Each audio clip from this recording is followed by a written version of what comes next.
Hi everybody, this is the first time we present this talk in English, so I hope you'll forgive us for any pronunciation mistakes.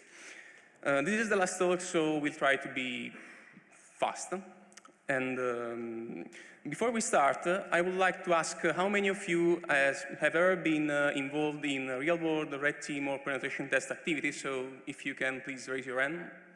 Okay. Okay, good. Today, we are here to offer you a talk which is a bit different from those before. We know that many of you are university students, and many of you which are not university students may want to approach IT security field maybe after the achievement of your degree or as your career. This is why today we choose to share with you one of our last penetration test activities. And we hope that this can be inspiring for your studies and can be useful to understand better how a penetration test activity works and how to bring together different pieces to follow a logical thread which can lead to exploit successfully misconfigurations and achieve greater results during your activity. So, if Luca does not want to add more, I'm going to start our talk by telling you something about us.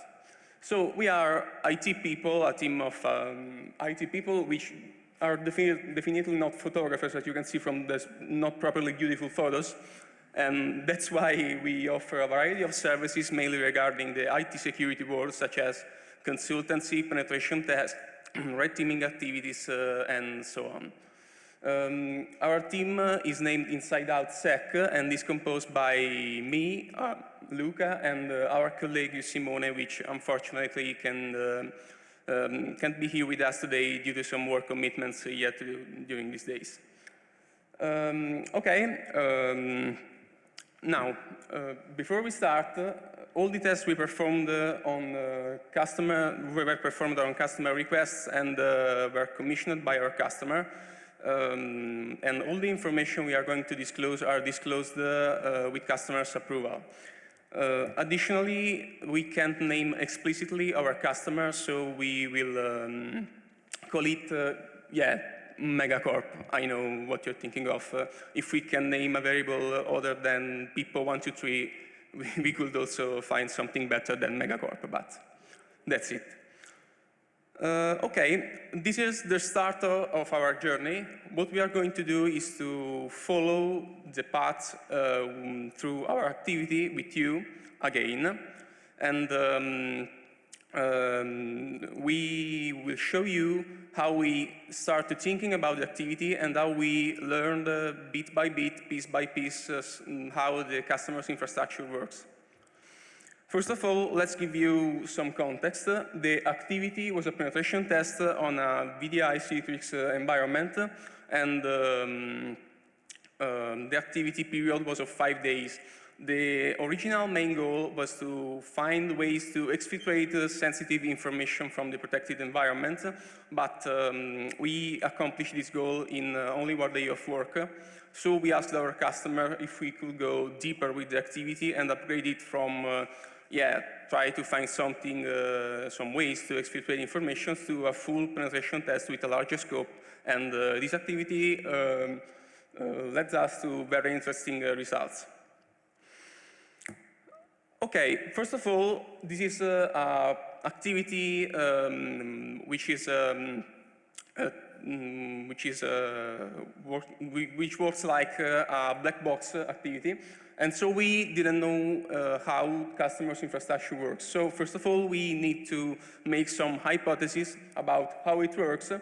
And this is a very high-level scheme. At this point of the activity, we don't know anything. So we are interpreting a customer's employee who wants to connect to the Citrix environment through our customer's VPN to do their works.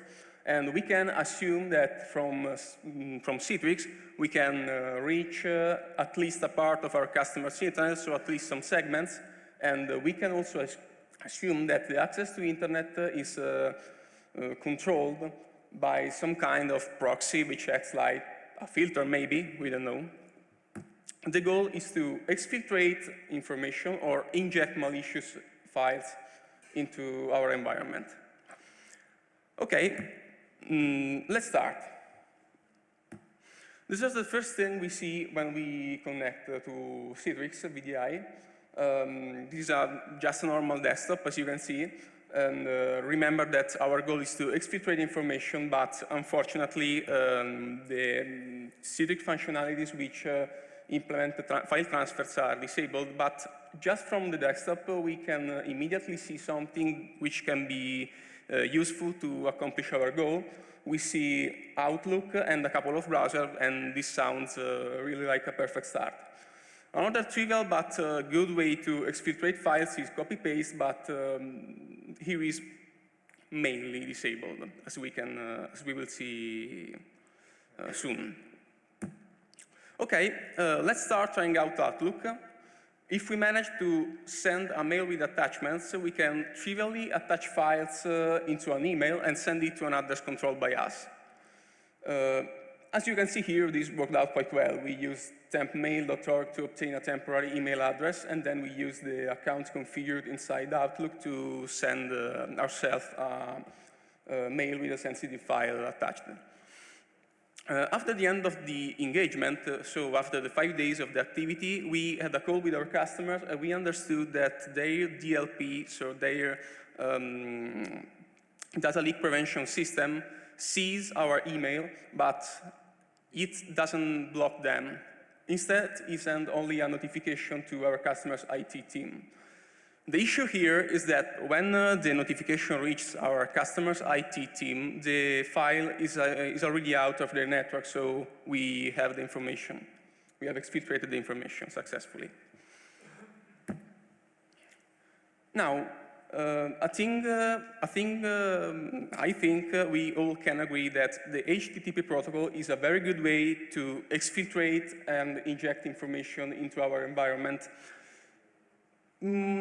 So, by using websites which allows us to upload and download files, we can, in a very simple manner, exfiltrate and inject files. But here, as you can see, we got blocked by a proxy, a filter, which we know from the gray text under the red line is powered by Sophos. Now, we can see that we have a sort of two-level blacklist. We have blacklisted domains, such as facebook.com, and we have blacklisted domain categories, such as market or gambling or something similar. And we have a blacklist. So I am going to make a big reveal to you, and this is really a big reveal, so hold on tight. What I'm going to say to you is that to bypass a blacklist, you have to, well, finding something that's not blacklisted. So we can simply make some kind of brute force, so we can take a great number of sites and try if it bypasses our blacklist, or we can think a way smarter. So from the software which we could see in our desktop, we know that our customers works with IBM. So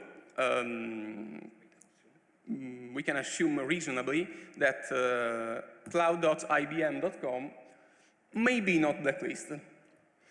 As you can see, this is true, and this consents us to upload or download arbitrary files inside the environment. So this is the second method to exfiltrate and inject information.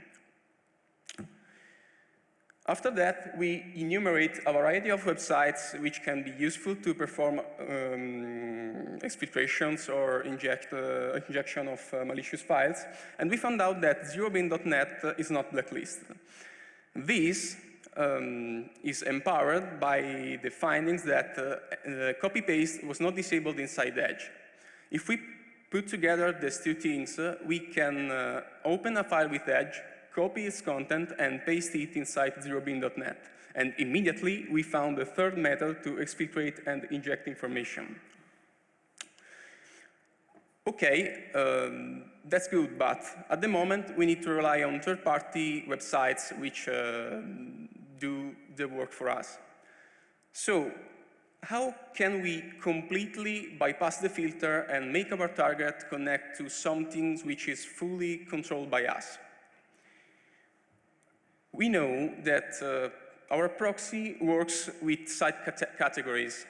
And so if we are able to find a domain which is available and which we can buy, which matches a category which is not blacklisted, maybe we should be able to bypass the restriction.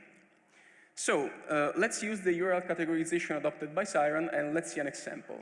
We have a stripe.net, which is not blacklisted, and its category is computers and technology. Okay, so we can assume reasonably that computers and technology is a category which is not blacklisted. So what we can think now is, well, domains expire.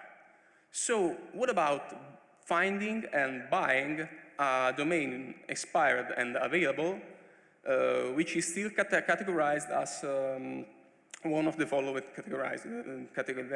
one of the whitelisted categories, such as computers and technology, in our case. So we use Domain Hunter to find the expired domain which contains the word computer in their name. We found nrcomputer.com, which seems to be available and seems to match the category computers and technology. Let's see if buy this can be useful for us. Now, the only thing to do is to craft a super duper professional upload page which can be used to exfiltrate information or inject something in a second moment into the environment. Here we are. This is the results. As you can see, the domain successfully bypasses the filter and allows us to reach a web server under our control. In the pic, you can fully appreciate our very professional crafted page. We use PHP. Yeah? Okay. Okay, we have a domain capable of bypassing the category checks. So, reasonably, we can also use it to inject malicious files inside our target. But, as we can see here, if we try to directly download an executable file, we get blocked by the proxy. If we also try to download an encrypted archive, we also get blocked by the proxy. So what we can deduce from this is that our proxy can do some packet inspection to discern a good file from an unwanted one, in our case, executable files and encrypted archives. A way to bypass this could be TLS. TLS encrypts packets, and if our proxy has no SSL termination, then he can't inspect the real content of our files, and we can simply inject arbitrary files inside our environment. CADD is useful to quickly set up an HTTPS server on our machine. Well, as you can see, our proxy has no SSL termination, and thus we are able to upload arbitrary file inside our environment. The very stealthy file malware.exe is now inside their system. Okay, we have a domain which is capable of bypassing our custom filters, so we can think about DNS name resolution exfiltration. What's the concept? The concept is really quite simple. If we want to exfiltrate the information XYZ, and we query some subdomains such as xyz.nrcomputer.com, and we set an authoritative DNS server from the owned domain nrcomputer.com, we get the information XYZ from such operation. So the steps are the following. We have to configure an authoritative DNS server for one domain, in our case, nrcomputer.com. We can generate the exfiltration payloads using a simple script like the one you can see in this slide. And then we can simply exfiltrate data using DNS name resolution. Clearly there were ML in this start, but otherwise. Yeah. As you can see, the encryption operation is performed before to send queries. This is because in this manner we can augment the entropy of our file, the entropy of the payload which which go through our network. And thus, we can make more difficult the life of the poor people which have to analyze logs, which cannot immediately know what file we exfiltrated. Yeah, as you can see, using this technique, we successfully managed to obtain a sensitive file through DNS name resolution exfiltration. Okay, the first aim was fulfilled, so I let Luca talk you about how to proceed with further analysis and how to proceed with, in specific, Sandbox escape from our controlled environment. Thank you, Vittorio. So here we are. The scope at the beginning, as Vittorio said, was just to exfiltrate data, but we asked a little grants to go further in the activity to be able to see how the other part of the infrastructure works and was hardened. Doing that, we have started to escalate the system. So far, we haven't talked about what is a VDI system. Maybe many of you knows that, but Citrix VDI is nothing less than an exposed guest OS through a web application. So a web page that exposes, in our case, a Microsoft Windows. Generally, in this type of customer and architecture, there are also something like configuration control that at each spawn of the guest OS will configure things like ZPO or hardening of the system, regedit, and so on, that to lock down the system for the customer and for what the customer is aiming to give to their employee in this case. So in this case, we have Citrix that exposes Windows OS, and then we have Ivanti that is one of the many tools that can be used to configure a guest OS. So hardening in these particular cases, but in many cases when you see also in, I don't know, hotels and so on, you can easily imagine that many of the functionality of Windows will be inhibited. So here we had the inhibition of system commands, the inhibition on of the free navigation or internet shares or other standard functionality of Windows, so GUI feature like open as, save as, and so on. So we turn back from our initial desktop, and for example, here we haven't taken the picture, but the start menu was very limited. There weren't any run as or other control panel and so on. So it's a classic locked down environment. But since from here, when we start the activity, we already noticed something that lighted a lamp in our head, because we can see a full office suite that is given to the employees to do their work. And as we know, if this suite has the development tools enabled, it could lead us to write VBA application, and so to access some kind of control inside the machine.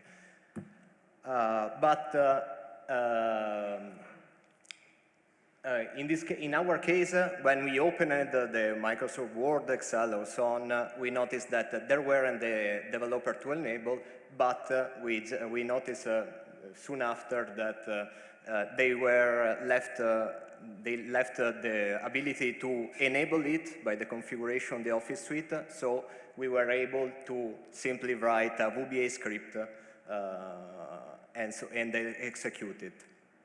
First thing we tried is, of course, access a CMD, but as you can see from the screenshot, the CMD was locked, in this case was locked by regedit in regedit configuration. So what we thought, if we can use CMD, we had to find something that allow us to run commands as CMD. We used the older FTP that with a ban allow us to run command exactly like we were in under CMD environment. And so we started the escalation from there. We also find out that was possible to run many of the extensions. We just say USH here, but many of the extensions that allow to write code in different languages from Visual Basic to Perl and so on was left enabled in the system. So also that we found out another way to write our code and start to execute code exactly inside the West OS, and so be more fast in what we were doing. When we tried out the CMD, we figured that was blocked by regedit, as I said, but we were able to read with our user the regedit, but not to edit it. So we weren't able to enable it again. What we can do instead in this case is to use the functionality of the CMD DLL, Dynamic Link Library, so that expose all the functionality of CMD, and in theory we could have used it to access the functionality of the Windows OS. As you may know, if you have ever played any CTF, and I'm sure you did, run DLL 32, sorry,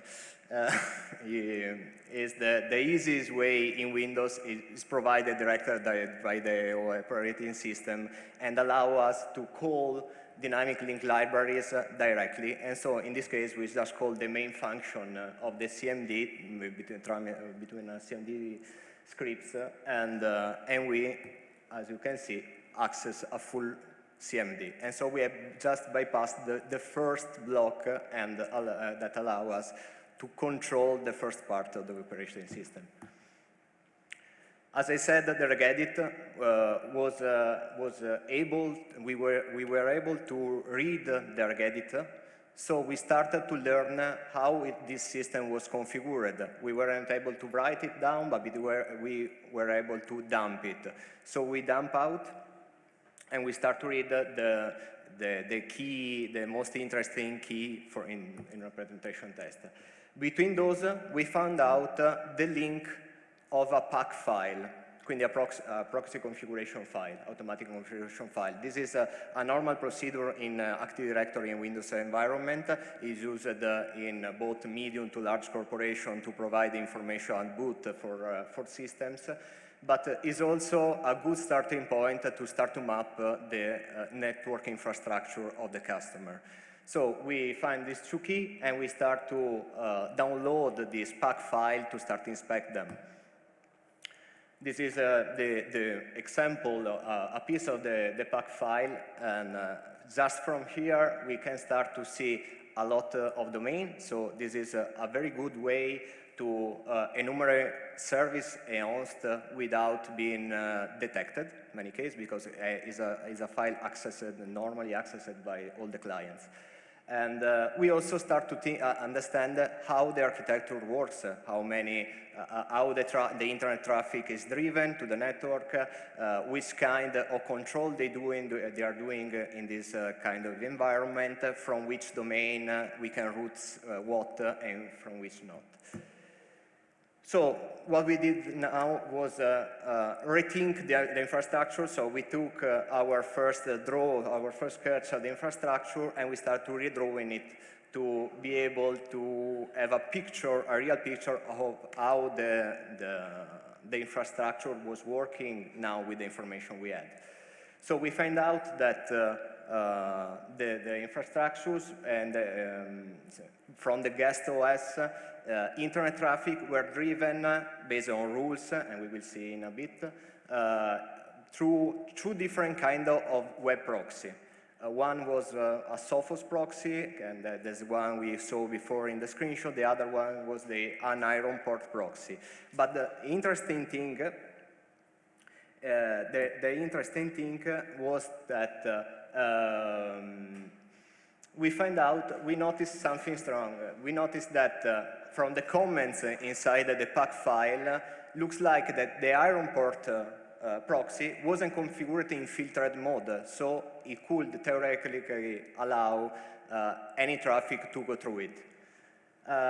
Reading the pack file, we also saw that all the internal domains of the bank will be driven through the unfiltered proxy.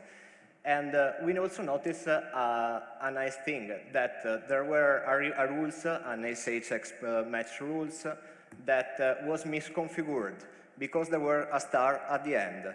That makes any domain with that little part at the beginning match that rule. So without any mod at the system, without touching anything inside the system, we were able to exfiltrate through a domain. So we bought the NR computer, but any domain you want, just adding a subdomain that matches that rule. This way we were able to bypass and totally going through an unfiltered proxy, and as we discovered later, was also not monitored one. So we were able, for example, to drive SSH on the port 443 because there was the only one open, but we were able to do a reverse tunnel via SSH directly through a web proxy that the company, the corporation implemented. So now, Vittorio, continue. Your time. Okay. Now we have a lot of more information about how our customers' infrastructure works, and we can think of infecting the system with a malware. At first thing we need to test antivirus capabilities. So due to the lack of time, and we can choose to generate a general payload with Metasploit. Okay, and with this choice, we booked our place to hell. The last thing we can see in this slide is a quote from Decoder. How many of you know Decoder? Please raise your hand. Decoder, Windows hacker, Lonely Potato, no? Okay, so for those of you who don't know Decoder, Decoder is maybe one of the best Windows hackers I ever seen. And this is a quote from taken from a Telegram chat we have in common. And for those of you who don't speak Italian, the quote says something like, we can find almost only donkeys and Metasploit lovers and thus mad people, but I can find better. So, to clarify better the position of the coder towards Metasploit, this is taken from his blog. This is the article which describes Lonely Potato, which is one of the 0 days he published for Windows operating system. And so please, the coder, forgive us because we are sinner, okay? Well, Meterpreter are maybe the most known malware from any AV software. So is easily detected, and thus is a good way to test if the AV software configured inside our target is easily bypassable. Okay, we used, as you can see, TLS to make our traffic more stealthy, and we use the port 443 because we know that it's open in output. We can trivially connect to HTTPS websites. And as we can easily think, if we use our Meterpreter payload as it is, without any kind of obfuscation, it's blocked and annihilated by the AV software configured inside our system. So we have to obfuscate it, and Pedzor is a magnificent tool to do this. So thanks to FRA, and using various obfuscation techniques such as Gen, which is improvements of Shikata-Ganai, unhook syscalls, and anti-debug options, which implement some various obfuscation techniques. We managed to obtain a Meterpreter shell inside the system, but we didn't really use Meterpreter capability, so our scene is a bit less serious. Okay, so this is a good way to let our customers see that their AV solution can be easily bypassed. Now, this is really nice, but how far can we go? Our first idea was to expand our horizons by using graphical menus. And lucky as we are, by using the Save As and Open With menus of softwares like V for Windows and IBM Lotus Notes, we managed to exponentially increase our scope. Looking around various system and network paths, we found some really interesting things, and one of these is that while our users has access denied to some network shares, if we create a link file which points to network share path, we manage to freely access it in most of the cases. And using this technique, we managed to bypass restrictions and access the sysvol shares of a domain controller. Sysvol is a folder shared among all the domain controllers which contains information about group policies, logon scripts, and so on. And it may contain sensitive files, and we found it. We found groups.xml and drives.xml, which contains usernames and cpassword entries, as you can see. Now, cpassword is encrypted using AES with 256-bit in CBC mode with all zeros IV. And this is a very secure crypto system without particular cases. It cannot be broken, given that the key is unknown and Microsoft, well, published online the key. So it was really easy to decrypt passwords and obtain a full set of credentials for an administrator account. Okay, so with Microsoft Land in hand, we used the credential we found in 5 different randomically selected systems, including a domain controller, and it works. So from here, the path to the heaven is really close. But the escalation to domain admin is not our scope, so we have to stop here. And, well, we did what our talk promised to do. We escalated from home worker to servers admin. Now, before close our talk, let's see some lessons we learned thinking as a blue team. So, VDI guests are not firewall. So a proper network segregation is mandatory. This is why during our network enumeration, we found out that the network was almost completely flat. So this is important, really important, to have efficient segmentation of the network. One virtual image to rule them all does not work, because too many software are needed for to fulfill the requirements of various groups. So it's better to have different images, one of each kind of user group we have. So it's better to have an image for users, for employees, an image for developers, yeah, and an image for each kind of groups. Do not insert credential inside group policy preferences. This is deprecated, and Microsoft released it. If I don't remember well, Microsoft released a patch which inhibits totally group policy preferences, because the credential is stored inside the sysvol in a very vulnerable way, as you will see. And implement the group policies and locking features in attempt to stop a motivated attacker is not really easy. Now, what we learn thinking as a red team, all tricks first, let the CV as last result. Quindi, first of all, try trivial things. Invest time to look out the features of the whitelisted software on a protected environment, because those can be useful to perform a sandbox escape. And when you're hacking Windows, sometimes, almost always, Microsoft is your best friend. So thank you for your attention. The talk is over.